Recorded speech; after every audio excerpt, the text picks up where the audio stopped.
नमस्कार दोस्तों, मैं Vishnudhari Singh advocate Vishnudhari Singh legal channel में आप सभी दर्शकों का स्वागत करता हूं। दोस्तों, आज मेरे वीडियो बनाने का टॉपिक है कि आप अपने ज़मीन का मालिकाना हक कितने तरह से दूसरे को ट्रांसफ़र कर सकते हैं। ज़मीन का मालिकाना हक, यहाँ ध्यान दिया जाए ज़मीन का टाइटल। दोस्तों, आप अपने ज़मीन का मालिकाना हक दूसरे को 5 तरह से ट्रांसफ़र कर सकते हैं, 5 तरह से स्थानांतरित कर सकते हैं। पहला है सेल डीड के द्वारा, यानी विक्रय पत्र के द्वारा। इसके लिए आपको अपने ज़मीन की कीमत की घोषणा करनी होगी। खरीदने वाला आपसे बातचीत करेगा, ज़मीन का रेट तय होगा और तब एग्रीमेंट बनेगा बयाना का, और उसके बाद पूरा पैसा देकर रजिस्ट्री ऑफिस में जाएंगे और वहां जाने के बाद आप अपने ज़मीन का विक्रय पत्र तैयार कर उसे रजिस्टर्ड करवाएंगे और उस स्टाम्प शुल्क जो है वो टोटल अमाउंट का 9% लगेगा। दोस्तों, इस तरह से आप खरीद बिक्री के द्वारा भी अपने ज़मीन के मालिकाना हक का आप ट्रांसफ़र यानी स्थानांतरण दूसरे को कर सकते हैं। अब दूसरा है गिफ्ट डीड के द्वारा। गिफ्ट डीड का हिंदी हुआ दान पत्र। दान पत्र में वह व्यक्ति जिसका ज़मीन है अपनी इच्छा से, अपनी स्वेच्छा से किसी अन्य व्यक्ति को प्रेम में, सहानुभूति में, उसके सेवा के बदले में अपनी ज़मीन को उसे दान कर देता है। दोस्तों, यहाँ ध्यान देने की बात है कि बदले में वो जो दान प्राप्त किया उससे जो मालिक है ज़मीन का वो कुछ लेता नहीं है। दोस्तों, इस पर भी स्टाम्प शुल्क 9% है और वो स्वीकार कर लिया ज़मीन के दान पत्र को रजिस्ट्री ऑफिस में जाकर के 9% रजिस्ट्री चार्ज यानी टोटल अमाउंट जो ज़मीन का कीमत हुआ उसका रजिस्ट्री चार्ज 9% जमा कर अब उसके नाम से डीड ऑफ गिफ्ट तैयार हो जाएगा। और डीड ऑफ गिफ्ट तैयार होने के बाद ज़मीन का मालिकाना हक दान प्राप्तकर्ता के जिम्मे चला जाएगा और दान प्राप्तकर्ता ज़मीन का मालिक हो जाएगा। दोस्तों, इसमें एक नुकसान है। जो मालिक ज़मीन दान देता है वो मालिक अगर चाहे तो न्यायालय में मुकदमा करके पुनः अपना ज़मीन वापस ले सकता है। अब तीसरा तरीका है ज़मीन स्थानांतरण करने का, रिलिंक्विश ऑफ प्रॉपर्टी। आप अपने संपत्ति का बाज़दावा कर दें। दोस्तों, इसके लिए है प्रावधान क्या कि कोई व्यक्ति अपने ज़मीन का बाज़दावा कर सकता है, चाहे वो किसी से कर्ज लिया हो, अपने परिवार में, अपने भाइयों में। जब बंटवारा हो रहा है उस परिस्थिति में अपने हिस्से के कुछ % ज़मीन को अपने दूसरे भाई या अन्य परिवार के सदस्य जो लोग उस बंटवारा में सम्मिलित हैं उन लोगों के पक्ष में बाज़दावा कर सकता है।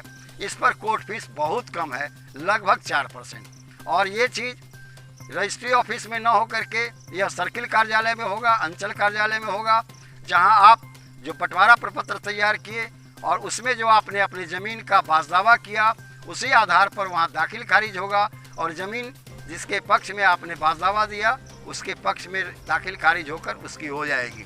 तो ये ज़मीन ट्रांसफ़र करने का, ज़मीन के मालिकाना हक ट्रांसफ़र करने का तीसरा तरीका हुआ। दोस्तों, अब चौथा तरीका है पार्टीशन डीड के द्वारा। जैसे गार्जियन आपके घर में ज़मीन के मालिक हैं, गार्जियन के गुजर जाने के बाद उनके 5 बेटे हैं, 6 बेटे हैं, 4 बेटियां हैं। अब इन लोगों को नया मालिक बनना है, क्योंकि मालिक तो गार्जियन थे, नीचे वाले वारिसान को नया मालिक बनना है। ऐसी परिस्थिति में वो नीचे के जितने भी वारिसान हैं, पुत्र और पुत्री, वो लोग आपस में एक बंटवारा करेंगे, बंटवारा का रजिस्ट्रेशन कराएंगे और जिनका जितना जितना शेयर हुआ उसी के आधार पर अंचल कार्यालय में जाकर अपने अपने नाम से दाखिल खारिज कराएंगे। तो इस बंटवारा के द्वारा भी ज़मीन के मालिक का मालिकाना हक ट्रांसफ़र यानी स्थानांतरित होकर उनके वारिसानों को मिल जाता है। ये हुआ चौथा तरीका। और एक 5वां तरीका है बिल के द्वारा, डीड ऑफ बिल। कोई व्यक्ति जो ज़मीन का मालिक है अपनी इच्छा से अगर चाहे तो किसी के पक्ष में एक वसीयत तैयार करेगा। वसीयत तैयार करने के लिए ज़रूरी है कि ज़मीन खुद उसका हो, किसी तरह के विवाद का न हो, किसी दूसरे की शेयर इसमें न हो, और वो जाकर रजिस्ट्री ऑफिस में रजिस्ट्री कराएगा। रजिस्ट्री कराने के बाद एक कॉपी रजिस्ट्रार ऑफिस में रहेगा और एक कॉपी डीड ऑफ बिल बनाया उसके पास रहेगा। दोस्तों, डीड ऑफ बिल का एग्जीक्यूशन, ऑनरशिप का स्थानांतरण उस व्यक्ति के मरने के बाद होता है जो डीड ऑफ बिल तैयार करता है, जिसे हम इच्छा पत्र कहते हैं। जिंदा रहते समय तक ये डीड ऑफ बिल एग्जीक्यूट नहीं हो सकता। दोस्तों, इसके बाद डीड ऑफ बिल पर 2 स्वतंत्र गवाह का भी दस्तखत जरूरी है। जो बिल करता अपने पास से ले जाएंगे उनके अपने गवाह होंगे। दोस्तों, डीड ऑफ बिल लिखित होना चाहिए, मौखिक नहीं होता। हाँ दोस्तों, इस पर बाद में चल के मृत्यु के बाद जिनके नाम पर वसीयत बना है वो वसीयतकर्ता न्यायालय में जाकर उसका प्रोवेट कराएंगे। वहाँ उनको कोर्ट फीस लगेगा, जो रजिस्ट्री चार्ज है वो लगेगा।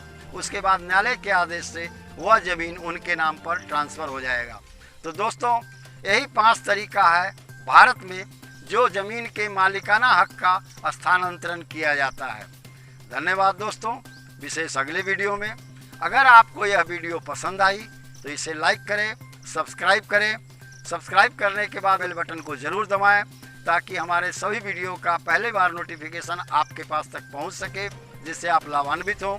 और दोस्तों, इस वीडियो को अपने दोस्तों को, अपने परिवार को शेयर करें, जिससे वो लोग भी इन सब परिस्थितियों को देखते हुए लाभान्वित हों कि उनके लिए इस 5 तरीका में कौन सा तरीका सबसे बेहतर है अपने ज़मीन, अपने हिस्से को स्थानांतरित करने का, यानी ट्रांसफ़र करने का। धन्यवाद।